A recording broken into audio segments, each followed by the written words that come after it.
experience coming over before Christmas, and then we obviously went on camp for a week as well. So to be able to be around the boys for 4 days basically was a good way to get to know them, and then coming back the last week's been good to sort of settle into more of a routine or a normal routine. So far loving it.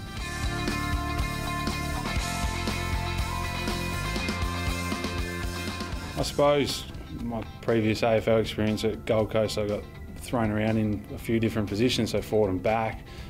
Traditionally played more of a ruck role, and then being able to go back to the SANFL in South Adelaide and play purely as a ruck, I think that's something that I'm looking forward to being able to do here as well. Being around Tom Hickey, who's new as well, and Nathan Vardy, who's basically been doing full training, all three of us.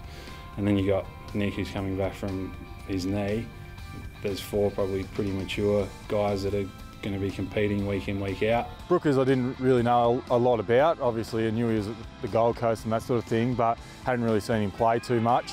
Really nice guy, one of those blokes, sort of a Drew Petrie type, you know, that can't really say a bad word about. But probably what surprised me is he's a really strong mark. There's a bit of marking practice going on, and he's hard to move, and he's got a good set of hands, so yeah, no, he's going all right. And then there's a couple of young guys as well that the club's brought in, and they'll obviously be doing everything that they can. So it's definitely very healthy to have that level of competition, and the one thing that I think West Coast really do is put value on that ruck role. I think building a bit more fitness up from the SANFL to the AFL is definitely a kick up in speed and total volume.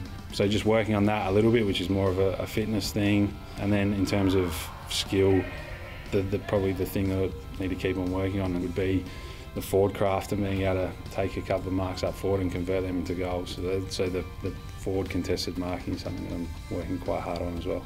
From my point of view, what I try and bring is just give it 100% effort, 100% of the time, and back myself in to compete at every single stoppage or ball up or around the ground or whatever it is, and leave everything out there every single time I'm playing.